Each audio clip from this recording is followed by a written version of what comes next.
आपल्याला सगळ्यांना माहिती आहे की मराठी भाषेला अभिजात भाषेचा दर्जा देण्याचा निर्णय एनडीएच्या सरकारमध्ये नरेंद्र मोदी साहेबांच्या नेतृत्वाखाली घेतला गेला आणि त्याची अंमलबजावणी करत असताना केंद्र सरकार आम्हाला निधी देईलच, परंतु राज्य शासन म्हणून देखील जबाबदारी आहे आणि त्याच्यातलाच एक महत्त्वाचा भाग जो आहे तो हा OTT प्लॅटफॉर्म आहे. मराठी साहित्य असेल, मराठी चित्रपट असतील किंवा ह्या सगळ्या गोष्टी ज्या आहेत ह्या एकत्र आपल्याला मिळाल्या पाहिजेत, लोकांपर्यंत पोहोचल्या पाहिजे.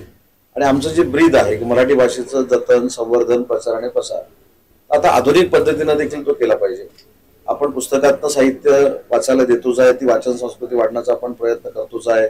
आपण ज्ञानेश्वरी देखील ई-बुक मध्ये आणलेली आहे, आता एकनाथांचे अभंग देखील आपण ई-बुक मधून आणतोय.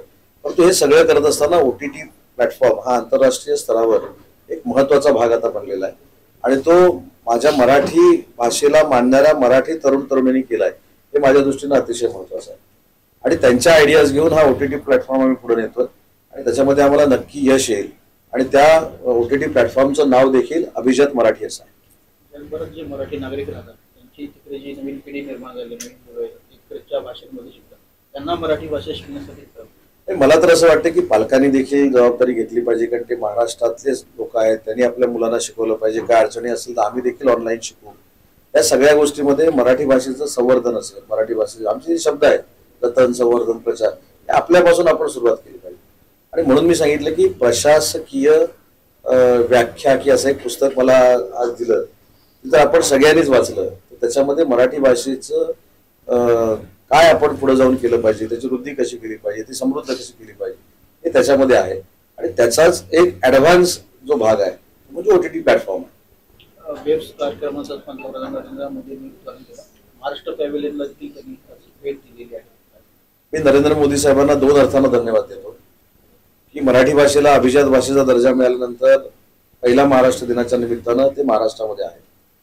दुसरं वेव्स मध्ये तो मनोरंजनाच्या सेक्टरमधला महाराष्ट्र हा टॉप असावा देशामध्ये अशा दृष्टिकोनातून घेतलेला तो जरी कार्यक्रम असला तरी त्याच्यामध्ये इन्फ्रास्ट्रक्चर कसं आहे आपलं ते आपण इन्क्लूड केलेलं आहे, इंडस्ट्री कशा पद्धतीनं पुढे आहे ते आपण इन्क्लूड केलेलं आहे, टुरिझम आपल्याकडे कसं आहे, आपल्याकडची चित्रपट निर्मिती कशी आहे, दादासाहेब फाळकेंनी कशा पद्धतीनं चित्रपट सृष्टी पुढे नेलेली आहे हे सगळा इतिहास त्याच्यामध्ये आहे. त्याचं उद्घाटन केलं आणि मला असं वाटतं की त्यांनी देखील एका मोठ्या या संदर्भातल्या इन्स्टिट्यूटसाठी 400 कोटी रुपये जाहीर केलेले आहेत आणि ते देखील इन्स्टिट्यूट मुंबईमध्ये होतं. मराठी OTT प्लॅटफॉर्म देखील त्याचं देखील आपण अनावरण केलं. कशा प्रकारे संपूर्णपणे हे OTT प्लॅटफॉर्म असणार आहे आणि त्या माध्यमातून कसं प्रगत चालणार. मी मगाशी सांगितलं की OTT प्लॅटफॉर्म हे त्याला आपण काय म्हणतो आधुनिक वर्जन आहे की आता आपल्याला कुठं जायचं आहे. आता पूर्वी बघा चित्रपट बघताना आपण आठवड्यातनं एक बघायचो, TV आल्यानंतर दिवसाला एक बघायला लागलो.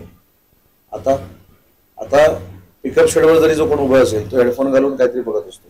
या ऍडव्हान्स टेक्नॉलॉजीला आम्ही पण कुठेतरी मॅच झालो पाहिजे म्हणून हा आम्ही OTT प्लॅटफॉर्म सुरू करतोय. आणि या OTT प्लॅटफॉर्मचा फायदा हा फक्त काय महाराष्ट्रातल्या जनतेला होणार नाही, तर जिथं जिथं मराठीवर प्रेम करणारा माणूस आहे तो देशामध्ये असेल परदेशामध्ये असेल तिथं या OTT प्लॅटफॉर्म मधनं मराठी भाषेबद्दल त्याला चांगलं ऐकायला मिळेल, बघायला मिळेल. आज महाराष्ट्र दिन आहे, पण सामनातून एक सवाल विचारण्यात येत आहे की जो कणखर महाराष्ट्र आधी होता तो महाराष्ट्र आता आपल्याला पाहायला मिळतोय का? काही विश्वासघात करणाऱ्या लोकांनी महाराष्ट्र दिल्लीच्या समोर गहाण ठेवलंय असं सामनामधून म्हटलं गेलं आहे. एक शिवसेनेवरती टीका केली गेली आहे सामनामध्ये 1 मे महाराष्ट्र दिन. 1 मे महाराष्ट्र दिनानिमित्त आमच्यावर त्यांनी टीका केली नाही, 365 दिवस आमच्यावर टीका करत असतात. त्यातला 1 मे हा दिवस आहे. 1 मेच्या निमित्तानं असं त्यांनी वेगळं काही केलेलं नाही, ते रोजच करत असतात. दुसरी महत्वाची गोष्ट सांगतो, आज एक त्यांची मी बातमी बघितली किंवा ऐकली की जातनिहाय जनगणना करण्याचा निर्णय जो नरेंद्र मोदी साहेबांनी घेतला, एनडीएच्या सरकारमध्ये घेतला, ज्याच्यामध्ये शिवसेना एकनाथ शिंदे साहेबांची आहे, ते असं म्हणाले की त्याचं श्रेय राहुल गांधींना जातो. आज 1 मेच्या निमित्तानं मी तुम्हाला सांगतो, आज त्यांनी शिक्कामोर्तब केलं की शिवसेनेची काँग्रेस झालेली आहे. त्याचं उत्तर उद्या त्यांनी सकाळी द्यावं आणि त्यांनी यावं. धन्यवाद. हक्काच्या OTT मिळवला याची किती गरज आहे असं तुम्हाला वाटतं? OTT प्लॅटफॉर्म ही मराठी फक्त चित्रपटाची गरज नाही तर मराठी भाषेची गरज आहे. याचं कारण मी आपल्याला सांगतो की चित्रपट बघण्याची जी काही संस्कृती होती, पूर्वी आपण आठवड्यामधनं एकदा चित्रपट बघायचो, नंतर TV आल्यानंतर दिवसातनं एकदा चित्रपट बघायला लागलो. आणि आता ऍडव्हान्स मोबाईल हातात आल्यानंतर आपण दिवसाला एक एक दोन दोन चित्रपट बघतो हेडफोन कानाला लावून. तर माझं मराठी भाषेचं मंत्री म्हणून मत असं आहे की मराठीचा OTT प्लॅटफॉर्म देखील जर प्रत्येकाच्या हातामध्ये असेल तर त्याच्यातनं मराठीचं संवर्धन होऊ शकतं, मराठीचं जतन होऊ शकतं आणि प्रचार आणि प्रसार होऊ शकतो आणि चांगलं साहित्य हे पुढच्या पिढीपर्यंत पोहोचू शकतं. म्हणून OTT प्लॅटफॉर्म हा अतिशय महत्वाचा आहे आणि अत्यावश्यक आहे. अभिजात मराठी या OTTच्या घोषणा झाली, या OTT कडून तुमच्या काय अपेक्षा आहेत? मी सांगितलं ना की मराठीचं जे साहित्य आहे, आता मराठीमधले जे साहित्यिक आहे त्यांचं सगळं साहित्य ह्या OTT प्लॅटफॉर्मवर असलं पाहिजे. मी मगाशी जसा उल्लेख केला की दादासाहेब फाळकेंनी चित्रपटाची सुरुवात केली, बाबूराव पेंटरनी आपला पहिला कॅमेरा तयार केला. या सगळ्यांची माहिती पण भावी पिढीला मिळाली पाहिजे. मराठी भाषा नक्की काय आहे, मराठीतले संगीतकार काय आहेत, मराठीतले गीतकार काय आहेत हे देखील सगळ्यांना कळलं पाहिजे. आणि मराठीचं तंतोतंत शून्यापासून 100 पर्यंत सगळं साहित्य त्याच्यामध्ये इन्क्लूड असलं पाहिजे.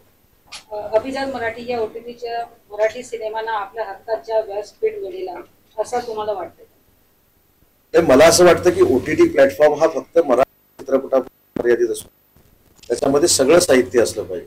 त्याच्यामध्ये तुकारामांचे अभंग देखील ऐकता आले पाहिजे, ज्ञानेश्वरी देखील वाचता आली पाहिजे. तर असं संकोचित वृत्तीनं हा OTT प्लॅटफॉर्म चालता कामा नये. मराठी हे फार मोठं काम करण्याचं एक क्षेत्र आहे आणि त्या मराठीतलं सगळं साहित्य जे आहे ते OTT प्लॅटफॉर्म मध्ये असेल. नाही, माझा पूर्ण सपोर्ट आहे म्हणून माझ्याच कार्यक्रमात त्याचं उद्घाटन केलं.